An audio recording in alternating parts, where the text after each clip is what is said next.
The wind howled like a tormented soul through Redemption Gulch, and it carried dust. It's not the pale brown dust of dry earth, but a rust-red fog so thick it stained the late afternoon sun, turning it into a bloodshot eye weeping over our parched world. I'd lived through enough dry seasons to know that a storm like this didn't just carry Texas soil. It carried omens.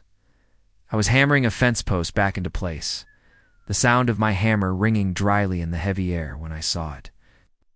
Rattling and nearly swallowed by the dust storm, was dragging itself into town like a wounded beetle. Folks in stagecoaches usually have the sense to wait out a storm, but not this one.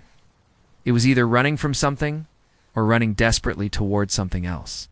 I drove the last nail in, leaned against the rickety fence my father had built, and watched.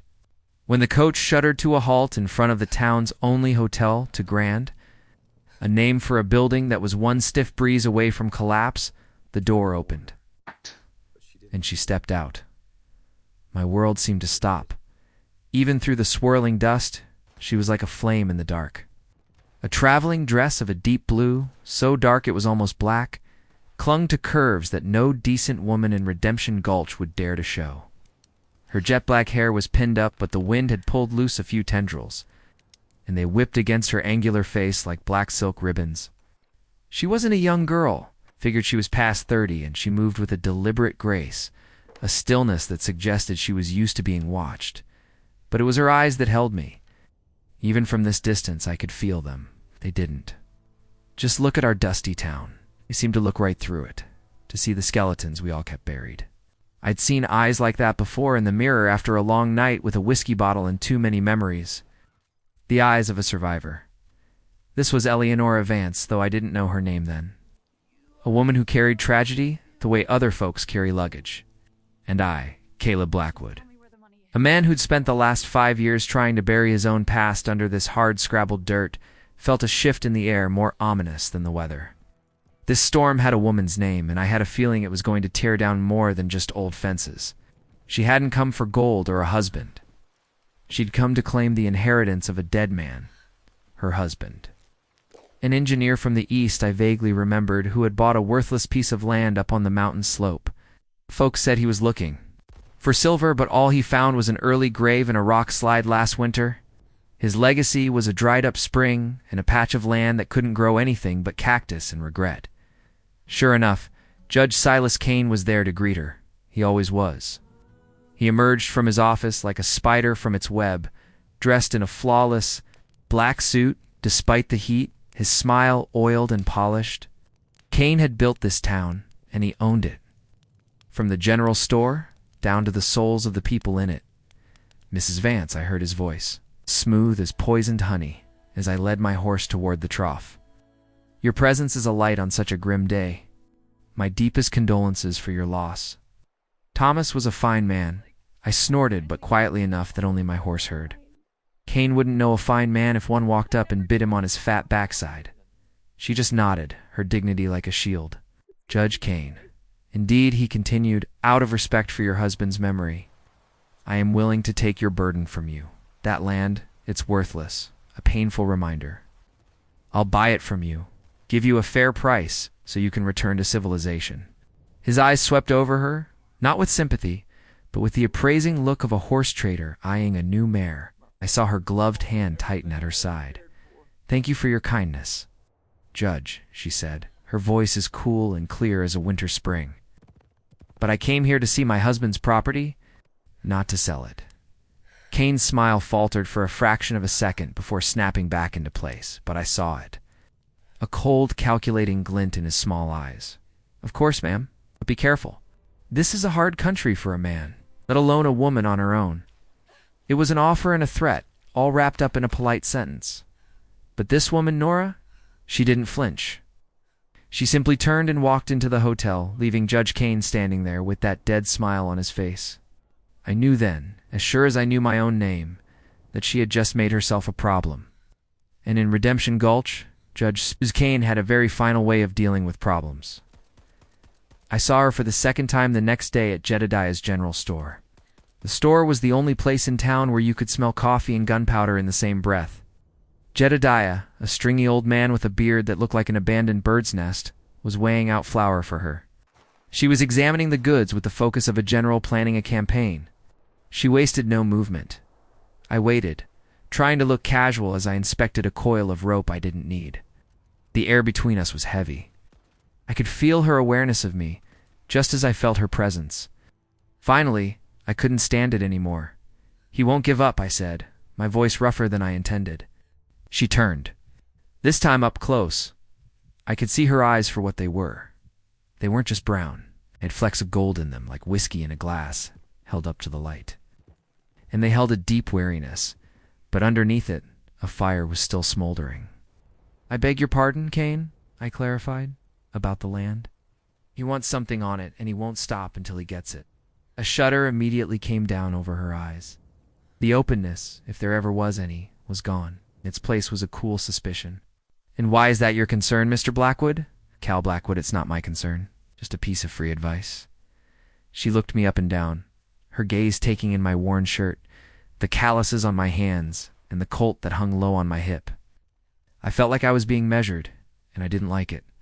"I've learned that nothing in a place like this is free, Mr. Blackwood, especially advice." She paid Jedediah, gave me a polite nod, and left. I stood there feeling like a fool. Jedediah chuckled, showing his yellowed teeth. "A tough one, ain't she?" "Aye," he remarked. "Like a rose growing on a cactus patch." I mumbled something and left the store, but her question lingered. Why would a woman like her, a doctor from Boston, as I'd heard Jedediah say, give up everything to come to this hellhole for a useless piece of land? Something didn't add up. There was a story she wasn't telling, and despite every warning bell in my head, part of me wanted to know what it was. The answer to her toughness came that night, in the form of fire. I was woken by the terrified scream of a horse. It wasn't. The sound of a horse spooked by coyotes. It was a shriek of pure terror. I shot out of bed, barely taking the time to pull on my pants and grab my gun, running barefoot onto my porch. The sky to the east, where the small Vance homestead was glowing a sickly orange. I didn't think, I just acted. I swung onto my horse's bare back, urging him into a gallop across the dry scrubland. By the time I got there, the flames had completely engulfed the old wooden barn.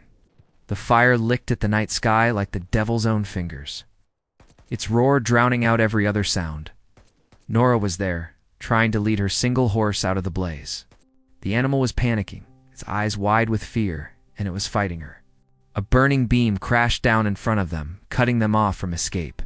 "Get back!" I yelled, leaping off my horse. I sprinted forward, pulled the knife from my belt, and sliced through the lead rope. I slapped the animal hard on its rump, and it whinnied once more before bolting into the safety of the darkness. Then I turned to Nora.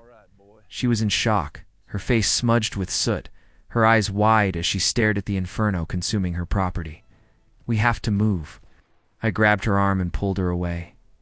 We stood there panting and watched the barn collapse into a heap of glowing embers. The smell of smoke and burnt horsehair was thick in the air.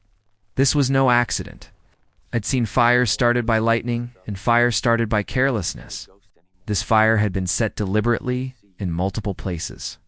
It was a message written in flames, as the silence settled, broken only by the crackle of the dying embers. I looked down at my hand, where I was still gripping her arm.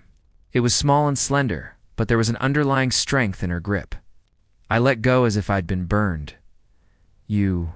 double quotes," she started, her voice trembling. "Don't." I cut her off. Later, I spent the next hour making sure the fire didn't spread to the house. When the danger was past, I went back to her. She was sitting on the porch steps, shivering, though the summer night was warm. I saw the burn on her arm where an ember had landed. "Let me see that." She hesitated, then held it out. It wasn't deep, but it would scar. I drew water from the well and gently cleaned it. Then I tore a strip from my own shirt and bandaged it. My movements were quick and efficient. The movements of a man used to violence and its aftermath, and then she did something unexpected. She took my hand. "You're burned too." On the back of my hand, a red welt was already blistering. I hadn't even felt it. Before I could protest, she stood and went inside the house. She returned with a small medical kit. By the faint light of the moon and the dying embers, she began to clean and apply salve to my burn. Her fingers were gentle and skilled. The touch was strange. I hadn't been touched by a woman like that in years. Her touch wasn't just clinical. There was a warmth, a care in it that made something inside me, something long frozen, begin to thaw. For the first time, the defensive walls we had both so carefully constructed seemed to have a small crack in them. The space between us was electric, both awkward and strangely charged. "Thank you," she whispered when she was done bandaging it. I just nodded, not trusting my own voice. The next day, Judge Kaine paid her a visit, his face a mask of concern and sympathy. He publicly blamed a group of vagrants who had passed through the area for the fire. "I warned you, Mrs. Vance," he said, his voice dripping with false pity. "A place like this isn't safe for a woman alone." I watched from my ranch through my field glasses. I saw Nora stand tall, unbowed by his words. But I also saw the fleeting look of satisfaction on his face as he glanced at the smoldering ruins of the barn. He had sent his message, but he had underestimated her, instead of being scared off. The fire seemed only to harden her resolve.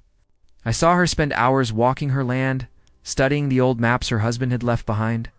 She was looking for something. And then, one afternoon, she found it.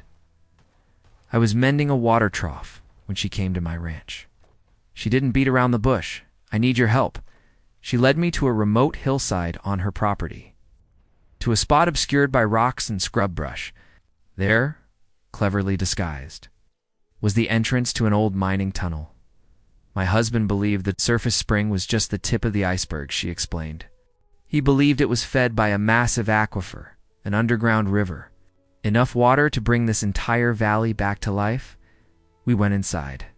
The air was cool and damp. After about 50 yards, the tunnel opened into a small cavern. And there, glittering in the light of our lantern, was a pool of crystal clear, still water. It was deep and cold, and I could feel the power of the current moving beneath it. Her husband had been right. This was the lifeblood of the entire region, and it was on her land. Now I understood.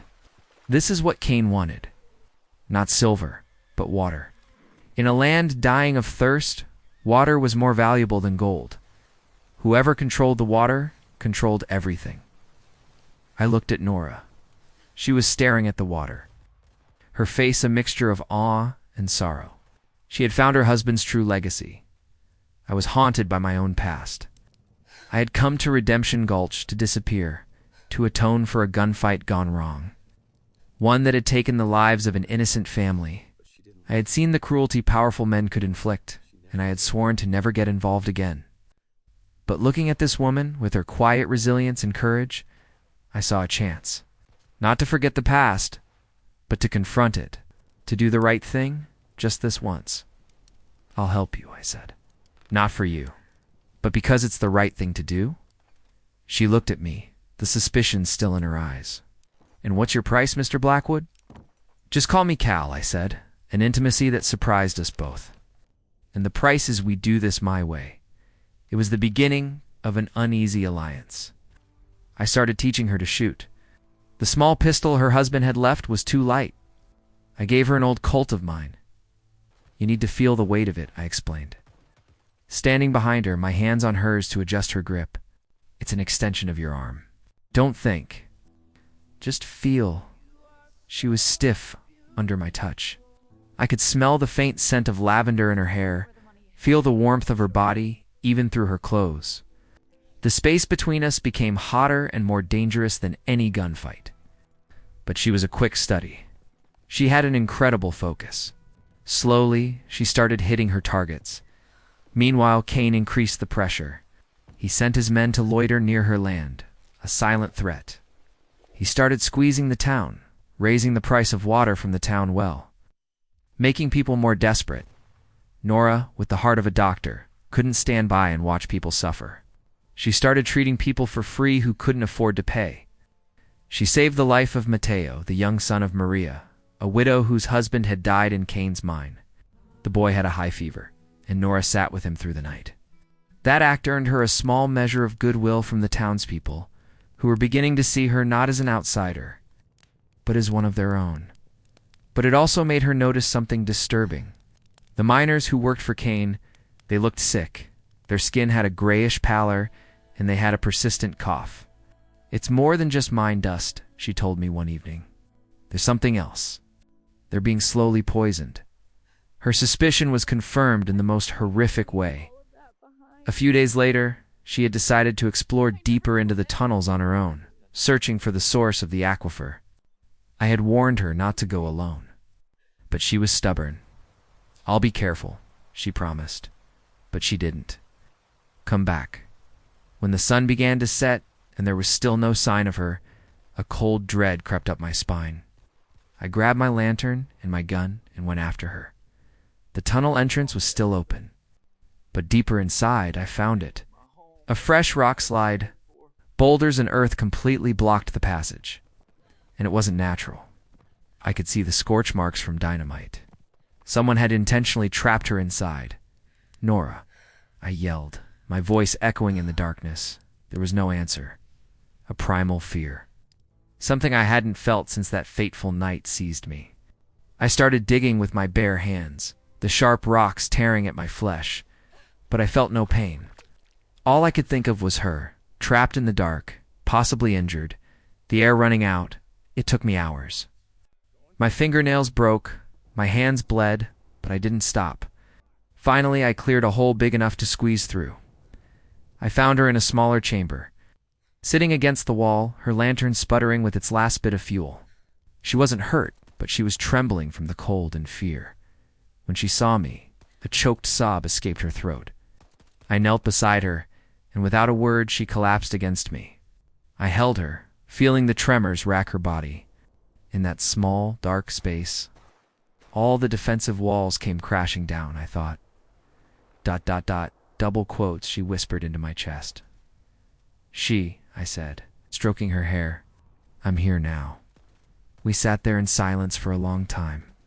In that darkness, we shared stories we'd never told anyone else. She told me about her unhappy marriage, about a husband she respected but didn't love. I told her about the war, about the faces that haunted my dreams, about the family I had failed to protect. And then, in that desperation and closeness, I kissed her. It wasn't a gentle kiss. It was fiery and intense, a release of all our pent-up fear, loneliness, and longing. She responded with an equal intensity. But as quickly as it began, it was over. We pulled apart, both panting. Guilt and confusion plain on our faces. "We have to get out of here," I said, my voice hoarse. We found another way out, a fissure in the back of the cavern she had missed. As we stepped out into the clean night air, we saw something wedged in a crevice near the exit. It was a small, rusted tin box. Nora opened it. Inside was a small, leather-bound journal. It was in her husband's handwriting. We read it by the light of the moon, and the truth was worse than we could have ever imagined. Kaine didn't just want to control the water. He was poisoning it, Thomas Vance's journal, with the meticulous notes of an engineer, laid out Kaine's entire plan. He was deliberately leaking arsenic-laced waste from his silver mine into the town's current water supply. His plan was to cause a slow, creeping sickness, then emerge as the savior, selling clean water from Nora's aquifer at an exorbitant price. He would own everyone forever, and the last page confirmed our worst fears. "Kaine knows I know," Thomas had written. "He confronted me today. If something happens to me, it was no accident." Nora's husband hadn't died in a rock slide. He'd been murdered. I looked at Nora. Her face was pale in the moonlight, but her eyes were burning with a cold fire. I knew, and she knew, that this fight was no longer just about a piece of land or a spring of water. It was about justice. It was about the survival of an entire town, and we were the only ones standing in a monster's way. The truth, when it reveals itself, isn't a clarifying light. It's a weight. Something so real it bends the air around you, sucks the oxygen from your lungs. We stood there in the cold moonlight, Thomas Vance's journal lying between us like a tombstone. and the lingering silence echoed louder than the rock slide that had nearly buried Nora alive. I'd seen bad things. I'd seen greed turn decent men into animals, and I'd seen violence take the best of this world. But this was more. This was a calculated, cold cruelty, a plan to poison an entire community, men, women, children, all for power. Judge Silas Kaine wasn't just a land thief. He was a monster wearing human skin. I looked at Nora. Her face was like carved marble in the silver light. Beautiful and unreadable, but I could see the storm raging behind her whiskey-colored eyes. She didn't cry. I think this woman had long forgotten how to cry. Instead, a cold hardness settled over her, a layer of ice forming over her pain. He knew, she whispered, her voice hoarse with suppressed emotion. He knew they would kill him, and he stayed. He tried to warn people, I said, though the words felt hollow. This journal is the proof. Proof? She let out a dry, mirthless laugh. Proof for who, Kel? For the sheriff on Kaine's payroll? For the townspeople, too scared to cough without his permission? This thing, she tapped the journal, is just another death sentence for whoever holds it. She was right. We couldn't take this to the law, because in Redemption Gulch, Kaine was the law. The understanding settled between us, suffocating and final. We weren't just fighting a man. We were fighting the entire system he had built around himself. Our kiss in the cave now seemed to belong to another lifetime. That fledgling intimacy had been incinerated by this brutal truth. Now we were just two strangers bound together by a deadly secret. So what do we do? She asked, looking straight at me. The question wasn't a plea for help. It was a challenge. I had spent years running from fights that weren't mine, but looking at her, at the defiant resilience burning in her eyes, I knew the running was over. My past had led me here to this moment. Maybe, just maybe, all the mistakes and regrets were meant to prepare me for this. Now, I said, my voice deeper and more certain than I felt, we fight.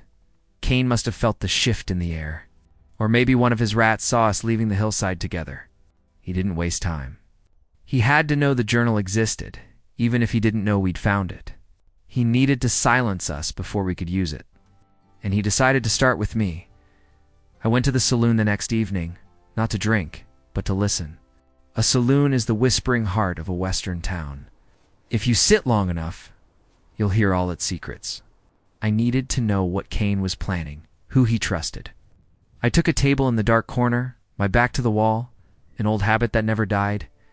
It gave me a view of the entire room. The air was thick with the smell of cheap whiskey, old sweat, and a simmering desperation. Miners were drinking away their meager pay, their faces gray and tired in the lamplight. I just sat there, quiet, a ghost among half-dead men. My glass was just a prop. I watched, I listened, and I waited, and then they walked in. 3 of them. I didn't recognize them, which meant Kaine had hired them from out of town. The locals were too scared to face me openly. These men were different. They walked with the confidence of wolves entering a sheep pen, their hands never straying far from their guns. They didn't scan the room. They knew exactly who they were here for. I didn't look up.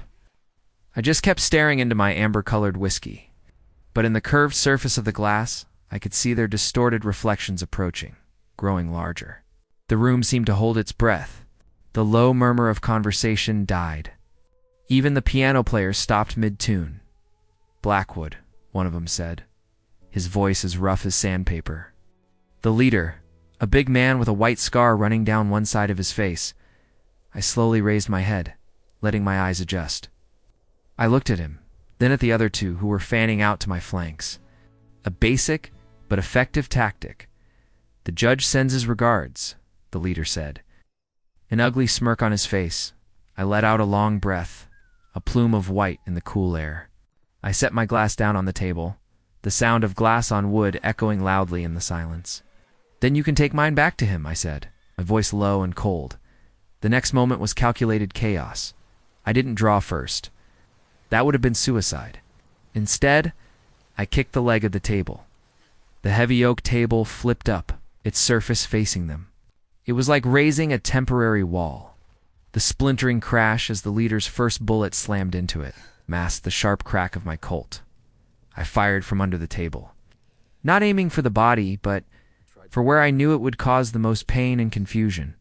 My bullet tore through the kneecap of the man on the right. He screamed, a high piercing sound, and went down, his own gun clattering away. The second man to my left started shooting wildly, his panic ruining his aim. His bullets chewed up the bar, shattering bottles and sending the bartender diving for cover. The distraction was all I needed. I rolled to the right. Out from behind the cover of the table, the Colt, feeling familiar and heavy in my hand. It was like an extension of my will. The leader was trying to get a clear shot. The man on the left was reloading. Time seemed to slow, every movement clear and sharp. Bang. Bang. My two shots were so fast they almost sounded like one. The first hit the man on the left in the chest, throwing him backward. The second caught the leader in the shoulder, spinning him around and sending him crashing face first to the floor. Silence descended again, broken only by the groans of the man with the shattered knee and the thick, acrid smell of gunpowder in the air. I got to my feet, the gun still hot in my hand, my heart hammering in my chest. It wasn't excitement. It was disgust. The animal part of me, the part I had tried to bury, had just been let loose. It had no hesitation, no mercy, just the lethal efficiency of a hunter. And then I saw her. Nora was standing in the doorway, her face as white as a sheet. I don't know how long she'd been there. Maybe she'd come looking for me, to warn me. But what she found was worse. Her eyes weren't looking at me. They were looking through me at the monster I had just become. She was a healer, a life-giver. And she had just watched me take life easily and brutally. In her eyes, I didn't see a hero who had defended himself.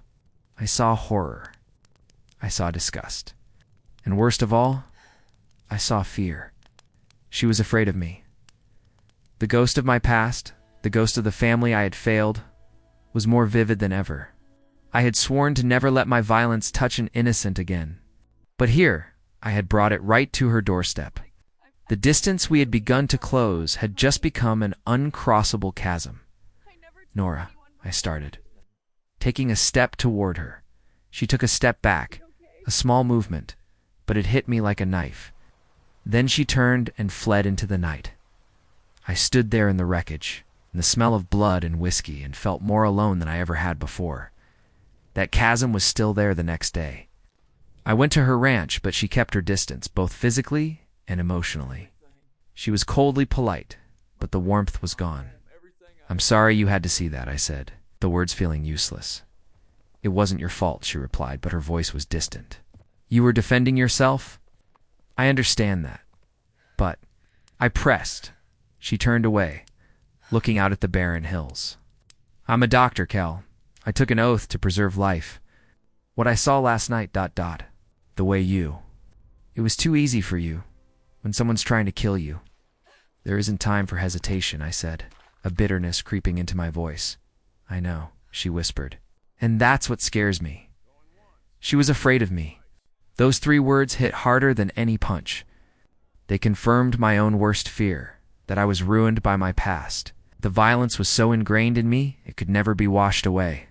"This is who I am, Nora," I said, my voice full of that bitterness. I tried to run from it. But maybe Kaine was right about one thing. This is a hard country, and it needs hard men to survive. I turned and walked away before she could answer. Pushing her away was easier than seeing the fear in her eyes. I thought that was the end of our fragile alliance. I expected her to pack her things and leave, to abandon the land, the journal, and this whole damned town to its fate. But once again, I underestimated her. 2 days later, as I was mending a saddle, I saw a figure approaching my ranch. It was Elias, one of the oldest miners in town. He was one of the few who had been here before Kaine arrived, a living relic of a better time. Elias had been loyal to Thomas Vance. He looked around nervously before speaking. "Mr. Blackwood," he said, his voice a raspy whisper. "I need to speak with Mrs. Vance." I took him to Nora, who was tending to the small garden she was trying to grow. Elias dipped his head to her. "Ma'am," he began, pulling something wrapped in a dirty rag from his pocket. Mr. Vance, he was a good man, always treated us right. Before he passed, he gave this to me. Said if anything happened to him, I was to give it to you and only you. He unwrapped the rag. Inside was an old, rusted iron key. What is it for? Nora asked. He said it would open the truth, Elias whispered, glancing back toward town. He said you'd find the truth in Kaine's office. I gotta go. It ain't safe to be seen here. The old man hurried away, leaving Nora and me standing there with the key resting in her palm. It was a crossroads. Test. She could throw the key away, throw it all away, and save herself. Or she could trust the man she was afraid of. She stood there for a long moment, weighing the key. I could almost hear the gears turning in her head. Finally, she lifted her head, and her eyes met mine. The fear was still there, but underneath it, something else was forming. Resolve. She walked forward and placed the key in my hand. The touch of her fingers was like an electric spark. I can't do this alone, she said. I'm not going to run. It wasn't a declaration of love or forgiveness. It was a statement of fact. A choice made out of necessity, not affection. But to me, it meant more. It was a thin thread of trust, and I would hold on to it like a drowning man. We made a plan. The town's Founders' Day festival was in 2 days. It was the only big event of the year, a sham holiday Kaine had created to honor himself. There would be a parade, speeches, and free liquor. The whole town would be gathered in the square. It would be the perfect opportunity for me to slip into his office while he was busy, playing the benevolent father of the town. The plan was simple. The risk was high. The night of the festival arrived, carrying a false air of festivity. Torches were lit along the main street, casting dancing shadows on the buildings. The sound of a drunken brass band was tinny and strangely cheerful. Nora and I split up. She blended into the crowd, trying to look inconspicuous. My job was to slip around to the back of the judge's office, to a window I had been watching for days. I moved through the shadows, a ghost in my own town. I made it to the alley behind the office undetected. The window was unlocked. Kaine, in his arrogance, never thought anyone would dare to challenge him. I slid inside quietly. His office was obscenely luxurious, with Persian rugs and mahogany furniture, a stark contrast to the poverty outside. Elias's key fit the bottom drawer of Kaine's massive desk. Inside was a ledger. I quickly flipped through the pages. It wasn't just records of the silver mine. It was a web of deceit. Kaine had documented every debt, every secret, every weakness of every person in town. He had the sheriff in his pocket. He had threatened Jedediah, had meticulously recorded his plan to poison the water supply, along with payments to the hired guns who had murdered Thomas Vance. This was it. It's the irrefutable proof. But then, I heard a scream from outside. A woman's scream full of fear and anger. It was Maria, young Mateo's mother. I shoved the ledger into my shirt and looked out the window. What I saw made my blood run cold. A crowd had formed in the middle of the square. They were no longer celebrating.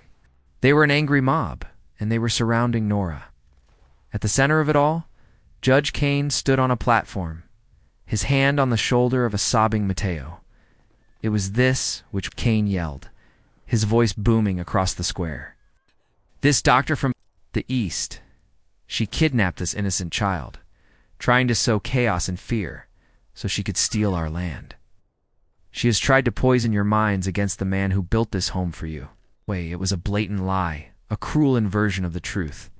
Our plan had been compromised. Kaine had known we were coming. He had set a trap, and we had walked right into it. He had used Nora's greatest act of kindness, saving Mateo's life, and twisted it into a weapon against her. I saw Maria screaming, trying to get to her son, but being held back by Kaine's men. I saw the faces of the people Nora had treated, now looking at her with hatred. The fear and desperation Kaine had been planting for years had finally bloomed into a violent harvest. I had to get to her. But as I moved toward the door, I heard footsteps in the hall. They were coming for me. I dove out the back window just as the office door burst open. I hit the alley, rolled to absorb the impact, and started running. Shouts of "Get him!" erupted behind me. I was cut off from Nora. I was being hunted. I fled. Into the darkness. my heart pounding with adrenaline and desperation. I managed to escape, melting into the hills I knew as well as the back of my own hand. From the safety of my hiding place I watched. I saw them tie Nora's hands. I saw Kaine smile at her, a smile of absolute triumph, leaned down and whispered something in her ear. Even from a distance, I could see the color drained from her face. Everything has its price. Mrs. Vance, I could almost hear his voice on the wind. The price for your silence is the child's life. They led her away, the crowd jeering and throwing stones. I stood there, helpless, Kaine's ledger feeling like a rock in my shirt. I had the proof to destroy him, but I had failed to protect her. Judge Kaine declared us outlaws, posting a $500 bounty for my head. I was a hunted man again. But this time, I wasn't running from my past. I was running toward a fight. They were holding Nora in the sheriff's office, but I knew it was temporary. Kaine wouldn't let her live long. He would take her to her ranch, stage another accident. He would make a show of it. A warning to anyone else who dared to defy him, and that's where I would be waiting. I slipped back to Nora's ranch, under the cover of darkness, moving like a phantom. The small house now felt like an empty cage. I went inside, the faint scent of her lavender still hanging in the air, a painful reminder of what was at stake. I checked my weapons. I barricaded the windows, prepared for a siege. Outside, the night was quiet, but it was a liar silence. I knew they were coming. Kaine and his men. They would bring Nora here. They would come to end it. I sat in the darkness, my Winchester rifle across my lap, and waited. The fear was gone, replaced by a cold calm. I had failed Nora once. I would not fail her again. Whatever the cost, tonight Redemption Gulch was going to pay its bloody price.